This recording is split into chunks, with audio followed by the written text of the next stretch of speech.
of implementing the comprehensive school counseling program.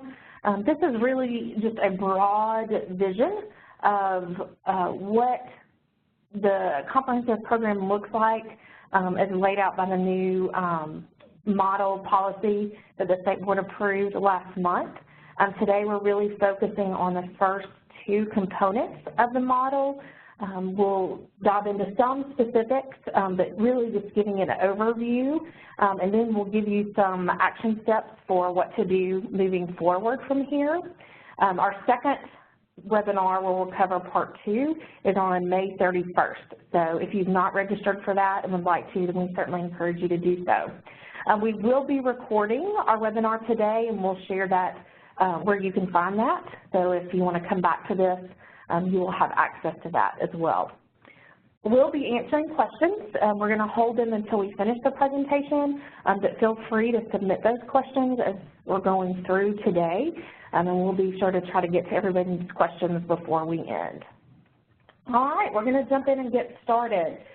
So as I mentioned, the State Board approved the policy for the new school counseling model and standards on April 21st.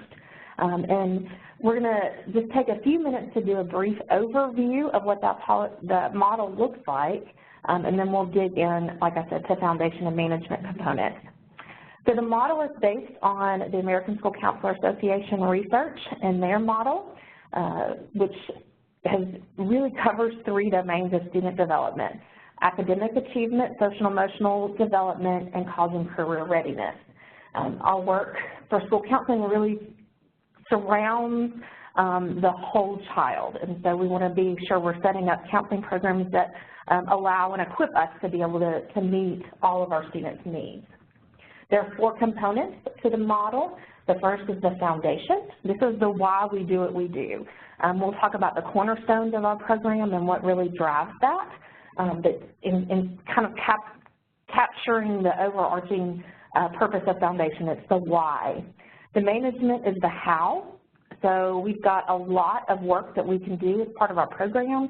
We've got lots of students, lots of responsibilities. So what tools, what processes are available to help us to be efficient and effective in order to make sure that all meets all, that all students can benefit from participating in our counseling programs. And so the management component identifies some organizational pieces that can be of great help to us in completing that goal. The third component is delivery. This is what we do. So this is our work with students, either face-to-face or on behalf of students. It's the work either one at a time or working with the entire school group. It's also the work we do when we bring other educators and adults together to really identify what students need in order to be successful. And then finally, our last component is accountability, and this is the impact of what we do. And as we look back over the history of school counseling and how the profession has transformed over the last 10 to 15 years, the concept of accountability is fairly new but extremely important. As school counselors, we need to be sure that our work is aligned to our school improvement plans, that our work is ensuring that students are both prepared and ready to move on to post-secondary education and training, whatever that may look like. And so we want to make sure that all counselors are able to speak to how their students are different as a result of participating in the counseling program. And the accountability component will help us to do that. So let's dive in to the foundation piece. As I mentioned, this is the why. This is the cornerstone of what we do, and it's made up of several different pieces: beliefs, vision statement, mission statement, what's in legislation, our state board policy, obviously, that we're looking at now, expectations, program goals, student standards, and then our professional school counselor competencies and our ethical standards. So as we dig into those, we can divide that group into 4 different cornerstones of our foundation. The first is the philosophical piece. So this is our beliefs. What do we believe to be true about the impact of school counseling on student achievement? And what are the unique contributions that we as school counselors can make with students as far as helping them to develop academically, to really develop those social emotional skills, and to be both ready and prepared for post-secondary. So it's important for us to spend time to think about what it is we believe. What can we bring to our schools that no one else can? And that should really be highlighted in our work. Beyond our beliefs, we want to think about our vision and our mission.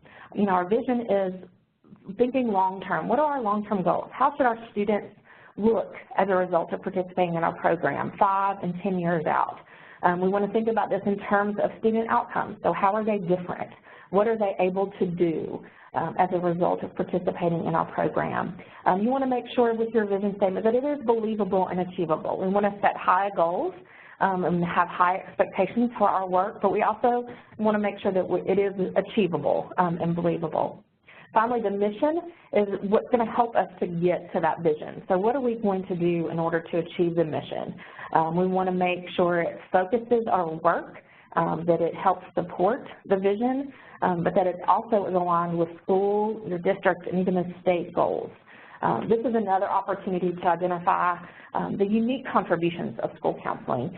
We know that there are a lot of folks in our building who are impacting our students and contributing to their success, and so we want to be sure that we're highlighting what we as school counselors can do differently based on our training and experience. And those make up that philosophical cornerstone of our foundation. The next piece is program expectations. And these are the expectations, the things we need to have in place in order for school counselors to provide this kind of program for their students. A lot of these things are things we want to partner with our administrators on, where they have an opportunity to support this work.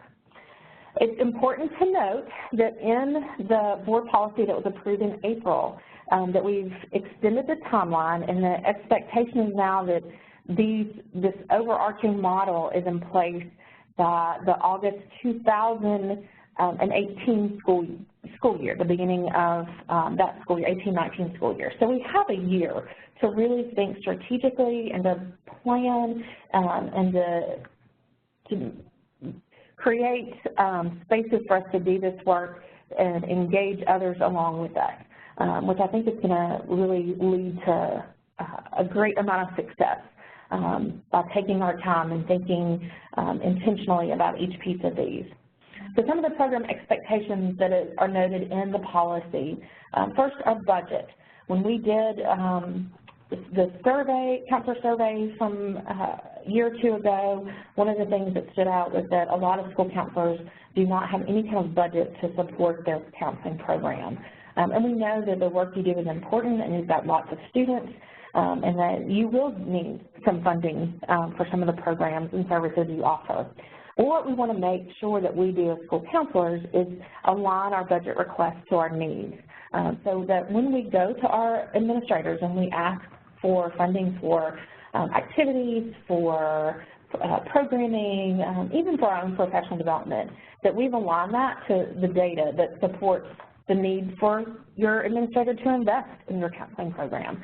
So looking at your needs assessments, looking at the school and student data, and aligning your program to those particular data points, and showing how that particular investment, whether it's in materials, whether it's in programming, whether it's in professional development, will lead to student outcomes. And when we do that, we've given our administrators far more information to make a really educated decision on whether or not they've got the funds to invest in our counseling programs.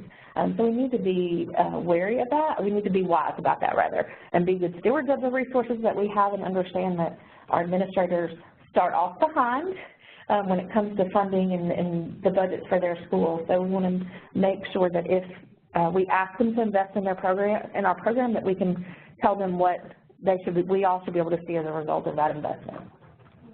Moving beyond budget, when we think about facilities, there was a time historically when counselors struggled to find places in their building where they could meet with students that protected their confidentiality. Thankfully, in today's age, most of us have a space where we can meet with students that is private and that does ensures the student's confidentiality is protected. It is important, so we wanted to continue to include it. But that's really what we're referring to when we talk about facilities. Materials, supplies, equipment, technology, I'm going to roll all those together. Again, thinking through our program and making sure that we have the materials and resources to deliver the program. Obviously, again, we want to be good stewards of the resources that we have and think strategically about those kinds of things, whether it's, you know, worksheets and those kinds of things versus having students actively participate in a different type of activity. We want to be mindful of those things. And then with technology, we know that technology is in hot demand in our schools, and lots of our teachers utilize technology. So we want to make sure we have access to that, but we want to make sure that it's purposeful and that it's the activities that we do with our students that require technology really are beneficial to them and lead to student outcome. It's also a great way to partner with teachers and look for ways that you can work together to achieve some of our mutual standards. Staffing and ratios. This is one that I know many of you are very aware that you all have large caseloads. We are aware of that as well. We know that the average ratio in the state is 1 to 465, which is well above ASCA's recommended ratio, and in some cases above the BEP ratio. We know that for the first time in a long time, folks are talking about this. However, with staffing, those are kinds of things that are going to take some time to bring about some change. So as we are thinking about creating a space for us to provide these counseling programs, it's a great opportunity for principals and counselors to talk about the responsibilities that the counseling office may be given, to think creatively through different ways of supporting the counseling office, even if it's just getting a support person in an hour a week to assist, or looking at volunteers and being creative in how we can set up a system to provide that additional support, particularly with folks that have a really large caseload. This would be also true of those who are serving in multiple schools. We do have several counselors throughout the state who are serving in more than one school, and that presents a challenge in thinking about how do we implement this in our different schools. So it's an opportunity to work together to think through what makes the most sense in providing support until we can lower those ratios. The use of time. You will see in the policy and here in a lot of our trainings the 80-20. So I want to take a second to explain what that is so that we're all using that from the same place. 80-20 is a recommended ratio of time from ASCA and the research that they have done. And what it means is that if a school counselor can look back over the totality of their year, so not a day by day, certainly not a week by week, but looking at an entire school year, if a counselor can spend 80% of their time providing direct services to students, and that's those face-to-face services and also the services that we provide on behalf of students. If a counselor can get around 80% for delivery, then that remaining 20% of their time is spent in planning with the foundation, managing the program, using the data to determine what kind of accountability markers we've hit, and then also the fair share responsibilities that all of us as part of the school community commit to. That if we can hit that 80-20 ratio, that we have set ourselves up to provide high-quality counseling services. And we know just from the data that we've gotten from the counselor survey and from the educator survey and some of the other measures that we've been able to take, that we as a state are not close to that. In fact, the only places where we're close on the 80-20 is where counselors are serving in the classroom all day, every day. And we know that's not appropriate either. When a counselor is spending all of their time in the classroom, whether providing for planning or not, it prevents them from providing some of the other important and necessary services that they can provide to help students to be successful. So when we think 80-20, it's really a balance of classroom, a balance of individual work, it's a balance of consultation and crisis response, all together. All of that those pieces make up that 80%. So we'll be working towards that. One of the things I do want to make clear is from the department's perspective, we're not going to ask to see time logs. There are a lot of you out there, and your time log is not going to be my measure of success. What I'm going to be looking for is how you're able to achieve your program goals. But you and your administrators should be talking through this, and you should have a way of being able to articulate how you are spending your time and have those conversations with your administrator so that you can make adjustments and changes to ensure that your students are getting as much of your direct services and support services as they can. And finally, the last piece of program expectations are those appropriate school counseling activities.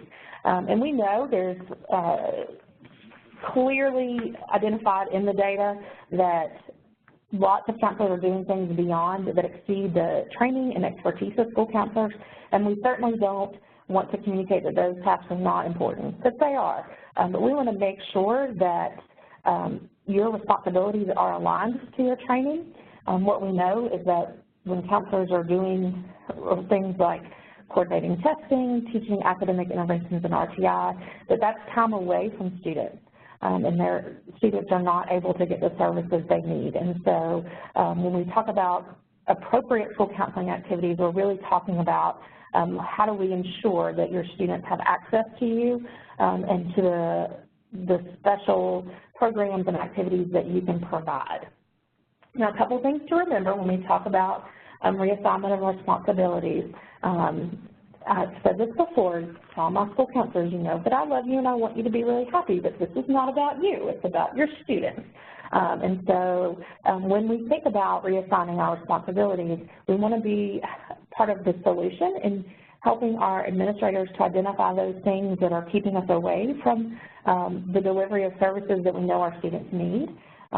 We want to be factual in the amount of time some of those responsibilities take. We want to think through what can we do instead of.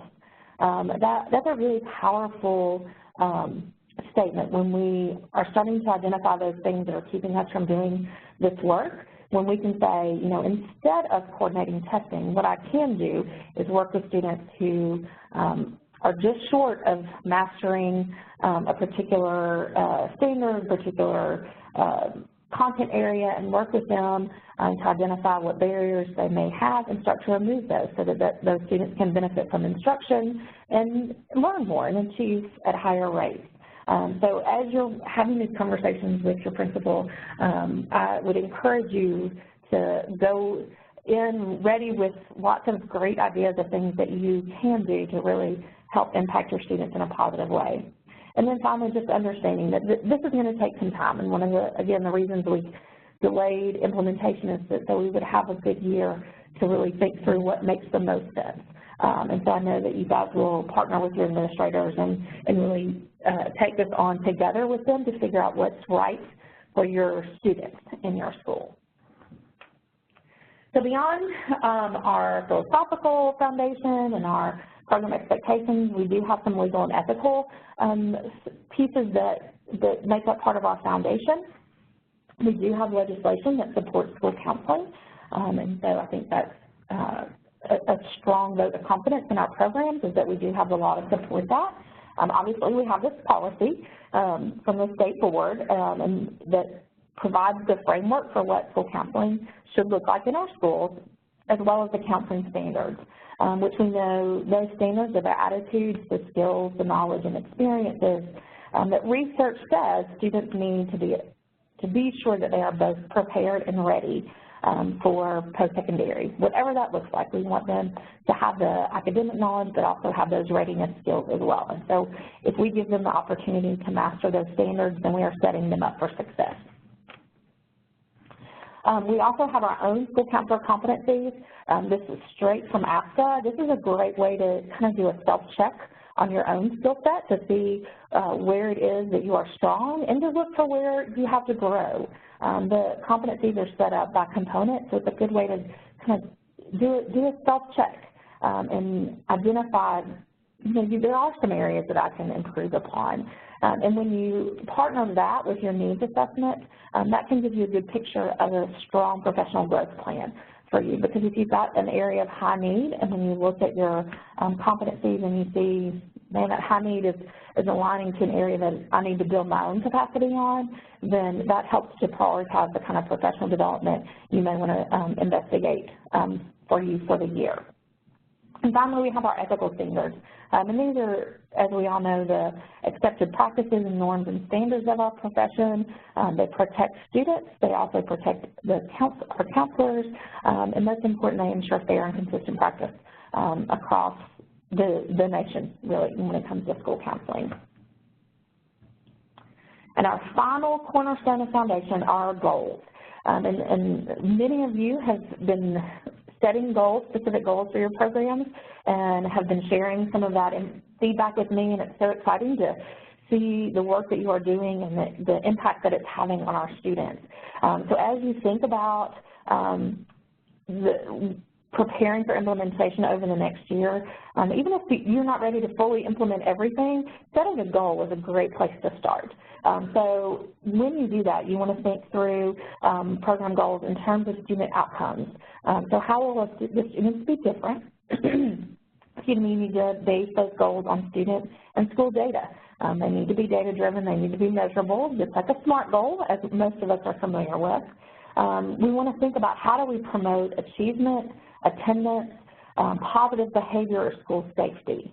I think all of us have had that moment where the light bulb comes on with a child and all our hard work has paid off, and it's a real strong feel-good moment, and nothing to minimize that, but then we need to be able to translate that into student outcomes.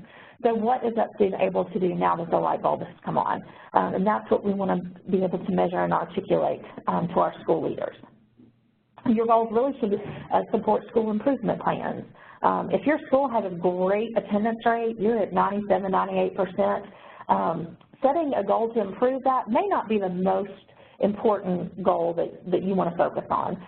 You want to make sure that your priorities are matching to your schools. And so if you've not taken time to dig into your school improvement plan, I would encourage you to do that so that you know what the priorities and what the focus of your school team will be for the upcoming school year. And really those goals then start to drive the planning of your comprehensive program. So thinking through what do I need to offer to make sure that I'm able to meet these goals in terms of services and activities.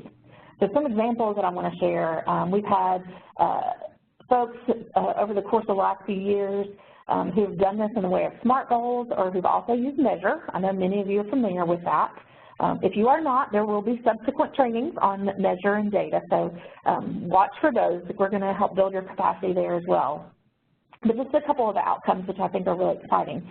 We had some folks in a high school that wanted to increase the percentage of students enrolling in post-secondary education and training, and they did that in the course of 1 year. They went from 57% of their senior class the following year, 82% of their senior class enrolled in post-secondary. And we know that's life-changing. That's a significant amount of growth.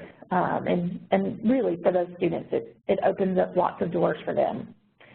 Just this week, I received an email from a counselor who was excited to share that in her elementary school that serves a socioeconomically depressed area, that she had been doing some work on chronic absenteeism, and that since January, that number has been reduced by 38%.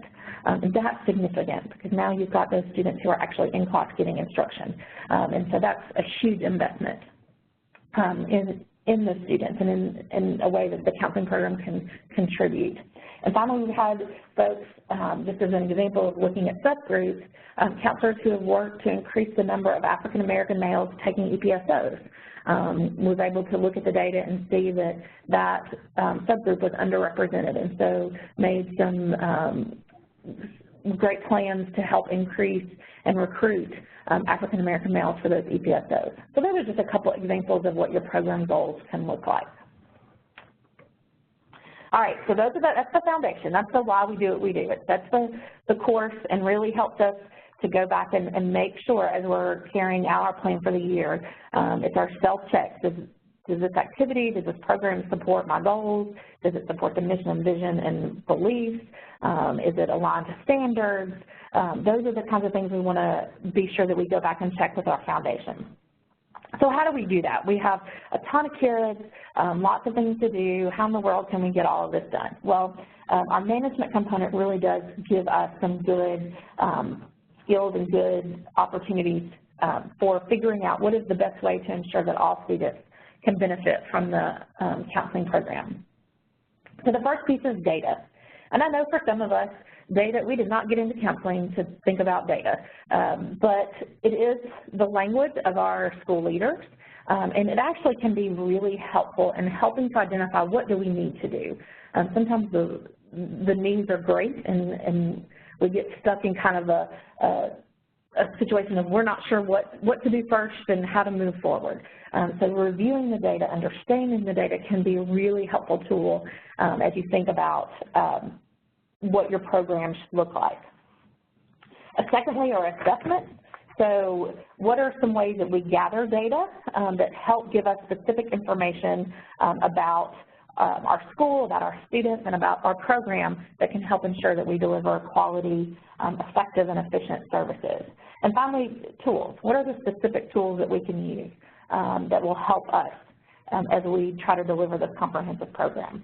So let's dive a little deeper into data. So there's a lot of reasons we dig into data, and I know for those of us that may not feel comfortable with this, we're going to continue to support you, and we're going to give you lots of opportunities to build your capacity and to build your comfort level with data. But this is to kind of overarching reasons why it's important. It helps us to monitor student progress, to identify specific needs of students, to identify barriers to learning. As counselors, we have the responsibility to really advocate for our students, and in order to do that, we need to know what they're facing. So that data can be very helpful in identifying what are the barriers that our students are encountering that are impacting their learning. It helps us to understand factors that impact our students' behavior. It also helps to identify access and equity issues. Again, in thinking about advocating for our students, being able to see what are the options available and are there issues around access and equity. And I think we have an opportunity to really make a big difference for our students when we spend time looking at those issues. We also get to help close achievement and opportunity gaps. Being able to see the data, and again, whether it's removing barriers, whether it's expanding access, that can really have a large impact on those achievement and opportunity gaps. The data also is going to help us to assess and evaluate our own school counseling program so that we can improve, modify, make changes to ensure that we're giving our students the best counseling program that we can. And finally, it helps us to advocate for additional resources to support our counseling program. So what does that look like in terms of everyday use? A school data profile.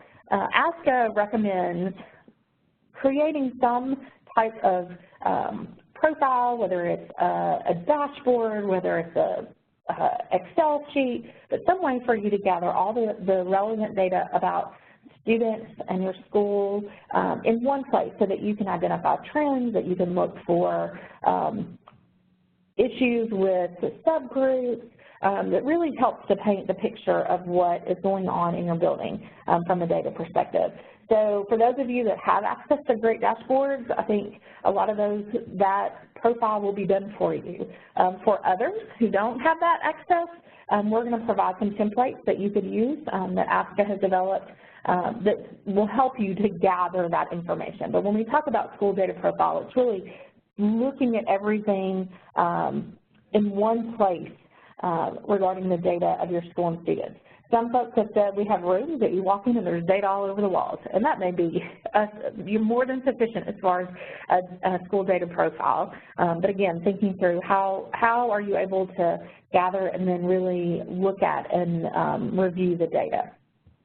When we think about data that's relevant to our work, I've heard counselors say before, Leigh, I don't teach content, I don't teach academics. And you're right, we don't. But our work certainly should impact a student's academic performance. Even though we're not teaching math or science objectives or teaching reading. We are creating an atmosphere where students are able to learn better. We're removing barriers. So our work does impact that achievement data. So it's important that we consider that, even though we're not content area specialists in those areas.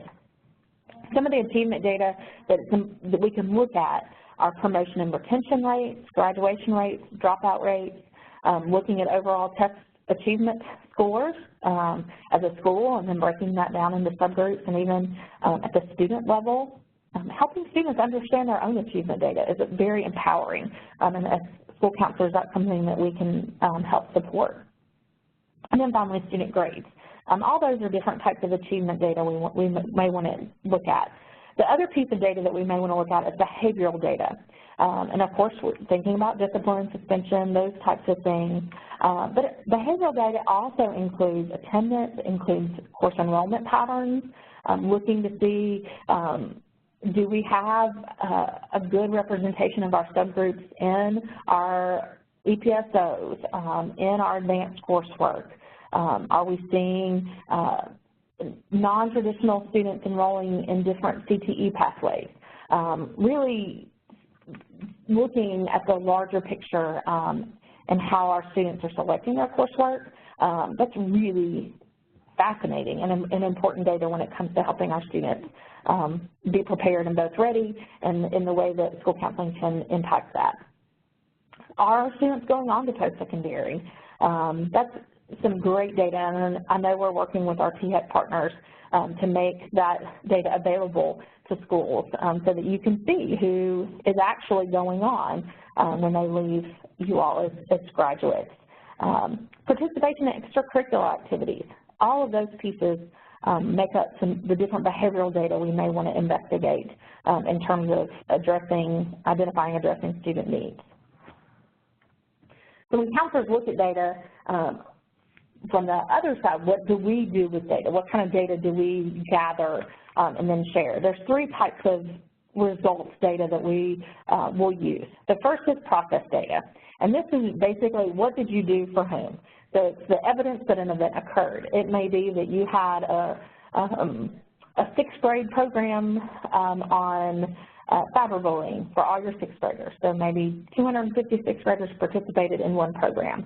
It may be that all your fourth grade classes participated in a unit on how to study skills, research. And so it was a 3-lesson unit, then 184 fourth graders participated. So it's just that what happened, who got it, and those kind of pieces, that just event kind of data. The second piece that we want to consider is perception data. And so this is really important in determining how our stakeholders feel they are different as a result of participating in our program. So whether it's students, whether it's parents, what do they know, or what do they believe, or what do they think they can do now that they couldn't do before? And so that gives us a lot of really good feedback for how well we're executing our plans and delivering services that are meeting the intended goals. And then finally, we want to look at outcome data. So what's the impact of this program? How are students able to use the knowledge and skills that we've given them to improve their achievement data, to improve their behavioral data?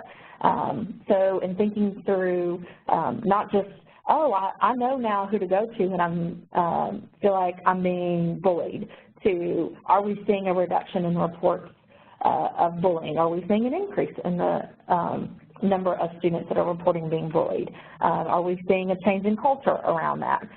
So when we think about communicating our results and data, it's really important to think through all three of those pieces: process, perception, and outcome data. So beyond data, when we think about management, we want to think about assessments. And again, this is how we gather data specific to our counseling program. Again, perception data shows how the stakeholders feel that they've changed in terms of knowledge or skills, attitudes as a result of whatever program, service, intervention that we've provided. Some examples of these are pre- and post-test, surveys, those types of data gathering tools. The research suggests that at least annually, you should be hearing from your feedback so that you can get that information to know what changes you may or may not need to make in your program. You can do a comprehensive assessment, so wait and kind of have your stakeholders give you feedback over the course of the whole year, or you can break it up and ask for feedback for different pieces of your program as you're delivering them. As long as the feedback is pretty representative of the totality of your program, you're going to get really helpful information. And the other thing to remember is to include various stakeholders. Remember, your stakeholders are not just your students, but think about your parents, your teachers, your principals, and other folks that you may be partnering with who can provide you some helpful feedback in terms of how to improve your program and improve the services you provide to your students. I've shown you an example of an assessment. This is an assessment for teachers. This was, I believe, done on Google. There's lots of fun, cool websites, and we're going to make all of that available to you in the implementation guide, give you examples of both needs assessments that are ready to go, and then how do I develop my own needs assessment. So there's some good resources out there for you on that. So again, just to give you an example, and it's also a good way to engage teachers. If you've got some teachers that are a little resistant to you coming into their classroom or taking students away from instruction time, giving them an opportunity to voice how you can help them can be a way to engage them in the process and get them to partner with you to help your students. Another form of assessments that you may want to consider are program assessments and audits. And this is about how you're implementing the program. So this is going to be really important, especially in these early years of implementation. So where are we in comparison to the model? What pieces do we have in place? Where do we need to grow? Where do we need to focus? So it'll help us to set short and long-term goals. You can involve various stakeholders in the process, too, to get their perception of how well these components are implemented in your program. And then another assessment is how you use your time. And again, this is something for you and your principal to talk about what makes the most sense for you and how you collect that data. But again, it should give you information about how you are spending your time and if that is an effective use of the time that you have. So an example of a program audit, which most of you that have been to a Counselor Collaborative have seen these, it's simple checklist. It takes each piece of the components and gives you an opportunity to assess whether it's completed and fully implemented, whether you're in the process of it, or whether you haven't started. Now this is not, you're not graded for this, I'm not judging, and we're all in different places. So if you've not started a bunch of stuff, that is okay. What I want is for you all to realize that most of you have some pieces of this model already in place, and you don't have to start over. So once you've identified what's well in place and what's in process, then that helps you to set some reasonable goals on what to do next. And we'll make the program audit, it will be available in the implementation guide as well. So we've talked about data, we've talked about assessments, and finally, management tools. So again, these are things, specific tools that help us to think strategically about our program and then set good supports in place for us to be able to execute the plan as the program as we planned it. The first tool we're going to talk about is the program management agreement. And this is a template that you can use. I know a lot of us like the security of a form to fill out. But what it really does is helps facilitate a conversation between the counselor and the administrator to really plan comprehensively for your counseling program. Through the agreement and the template, you talk about the budget, you talk about program goals, you talk about responsibilities, you identify professional development opportunities, you talk about your advisory council, you talk about time and how your time is going to be spent. So it really walks you through each step of planning the comprehensive program. And I think it'll be a powerful tool to help facilitate those conversations. I actually had a meeting with some administrators this morning, and as I was sharing the program management agreement, they were all very interested in it, and their initial reactions were that it would be very helpful with them so that they can support you in making sure that their students have the very best school counseling program that they can. Our goal is for everyone to have a program management agreement completed by the beginning of the 2018-19 school year. And again, we'll follow up with very specific training. We'll have a training on how to complete a program management agreement, both for counselors and administrators. So we'll walk through the process with you so that we can address all the questions and that you will have a guide so that you all can create a really strong plan for your counseling program. In addition to the program management agreement, an advisory council is a very helpful tool in helping to really direct the plan and the program, the counseling program. They can advise on program goals, they review results, make recommendations, and your advisory counseling can be really, really helpful in educating and engaging others. One of the things that I hear from you all and in my experience have seen is that there's still a lot of misconceptions and misunderstandings about the role of the school counselor. So when you bring an advisory council together of various stakeholders from within and outside of education, it really, you've expanded your champions for your counseling program, and it gives them the information to then go out and share in their circles of influence.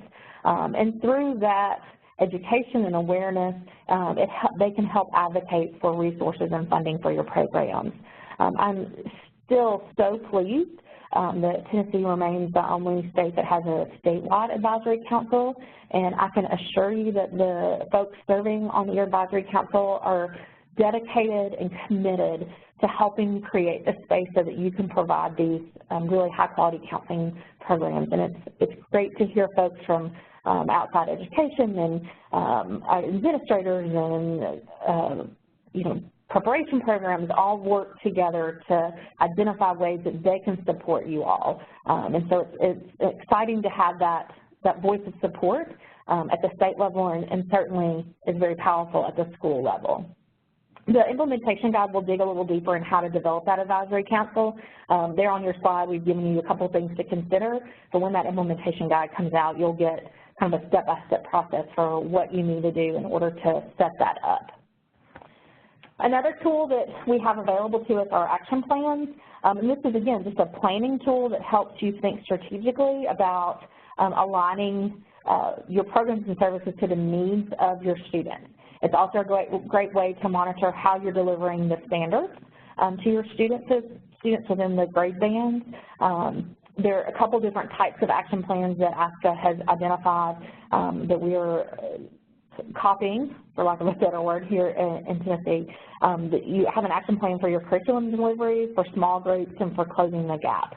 And I've given you an example on the next slide of what one can look like. And you can see, again, that you have an opportunity to outline to standards, to identify the resources and materials needed, the timeline.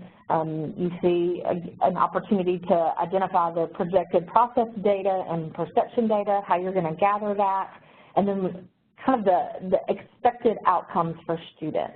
And so, again, it's just a great planning tool that helps you to look towards specific student outcomes, and it also gives more value to your work. When you can say how you anticipate students will be different as a result of participating in a particular activity or program, then you've given more validity to that activity. We'll see the other half of these action plans, the results reports, when we talk about accountability in the next webinar. And then finally, we have lesson plans and calendars. Again, great tools that help us to stay organized and to make sure that we're hitting the goals that we have, that we're delivering the services that we know we need, that the data tells us. One of the exciting things that we continue to work on is building your resource center. Our partners over at THEC with collegefortn.org are creating a counselor resource center where we'll house a lot of your great work, where you all will be sending us lesson plans and ideas and strategies for meeting the standards and delivering strong programs. In that resource center, we'll also include webinars and training presentations, it will really be kind of a one-stop place for counselors to go to increase the amount of tools in their toolbox, to learn from each other, and to share the great work that they've done in their school, so that we can read other ideas, that we can take them and tweak them and replicate them in our buildings and hopefully get the same types of results. Finally, calendars. We all have to use calendars to keep up with everything. Most of us have digital calendars. We may even have print calendars. And so it's no surprise that this shows up again in the management tools section. When you have a calendar and you publish it with upcoming events and areas that you're working on, it's a great way to advocate for your program, and it lets other people know what you're doing, especially if you find yourself being busy all the time, in and out of your office. Having a calendar up can help communicate to other stakeholders the kinds of work that you are doing with the students. So that is a summary, quick summary, of both the foundation and the management component of the comprehensive school counseling model. And so I'm going to check and see if we've got any questions. No questions so far. Oh, you are awesome. Don't be afraid to ask, though. Moving forward, well, I'll give you a second to think through if there's something else that's come up. As far as next steps, I mentioned that we will have another webinar where we talk about delivery and accountability, and again, that's May 31st from 1 to 2. The same link that you signed up for today's webinar is how you can access that second webinar, and there'll be another announcement in the newsletter coming out later today or in the morning. We are working to complete the implementation guide, crossing my fingers that we can get it out to you before the end of the month. And again, it will be a kind of living, breathing document that we'll continue to add to. We have a group of schools and districts who will be adopting the model policy this year, so they're early adopters, and we're going to learn from them. And so as they go through the process a year early, we'll take their lessons learned, we'll make improvements based on their experiences, and we'll make all of that available to you all so that you all can benefit from those folks who are going ahead and moving forward with implementation. Along that line, we also will have a timeline checklist, and this will be a guide that you can follow over the course of the next year, that if you want to be ready to implement your counseling program August of 2018, then the timeline checklist will kind of spread out the process of planning. So by such and such a date, you need to have these 4 or 5 pieces completed or have this data reviewed. And again, it'll help walk you through the process. Those dates will come after we've learned from the early adopters. So again, we'll have benefits from their knowledge that we'll share with everyone, but it really will help walk through the process without being overwhelming, because as you all prepare for implementation, you still are being counselors and you still are supporting all of your students. And so we don't want this to be something that adds to your plate in a way that it becomes overwhelming, but that you really can be thoughtful and strategic and work with your administrator and your school folks who are champions for school counseling to really help support this and develop a strong counseling program for your students. All right, we did have one question come in as will we have a copy of the webinar available? We are recording it and we will make the recording available, and we'll watch the newsletter for an announcement on how to access that. You may also want to watch the newsletter. We are trying to work with our regional core offices to go ahead and identify dates for school counselor collaboratives for next school year. And again, those will be great times for folks to come together and learn and share and kind of grow through the process. So watch for those. We'll have those released as soon as we can. All right, another question came in. Can pre and post tests for small groups be used as data? Absolutely. Again, I can get off on a data tangent, and I won't. We'll save that for another training. But any data for any students can be helpful. It's important to remember as you're collecting student data for various parts of your program, you don't necessarily have to get data from every single student. If it's a program that you're offering to your entire school, you may want to get a representative sample. Or if it's data you've used with a small group, that is valid, important data. So as you are thinking through what kind of data should I collect, can I collect, be mindful that if you've got data, and in some cases for one child, and maybe you know the one child that can disrupt the entire school building, and if we can make progress with that child and get them back on track, that is a significant gain. So keep in mind that data doesn't have to be school-wide, but it really can range from one student to all your students. In addition to watching for save the dates, if you're needing some things to do over the summer, besides rest and relax and rejuvenate, which all of you need to do, if you have not already completed the program audit, that's a great place to start. Because that, again, will give you a baseline for where you are, what pieces of the program you already got implemented, and help you start thinking through what makes sense for the next steps. And when you align that program audit with your checklist, it can really help create a strong plan for what you need to do in terms of preparing for implementation in your school. So that's it. I want to thank you guys for taking up time out of your busy schedule. I know at this time of the year your time is extremely valuable. So thank you for investing an hour. I hope that we've answered questions and that we've cast a vision for what school counseling is getting ready to look like in our state. Know that we are here to support you and walk this journey with you. So if there are questions that you have or concerns or information, please don't hesitate to reach out and let us know. We're happy to help you, and we look forward to celebrating each win along the way. So thank you guys for what you do, and what to work on over the summer. Another question. Could you repeat? Okay, so repeat what to work on over the summer. Okay, so if you want to work on over the summer, I would start with the program audit, taking a measure of what pieces of the component you have in place already, and that we'll make that available. We've made it available before, but we'll make it available again so that you can access that. When the implementation guide comes out, be sure and take a look at that implementation timeline checklist, kind of match it up against your program audit to determine what are the small goals you want to set, whether it's over the summer or in the first couple weeks of school, for preparing for implementation.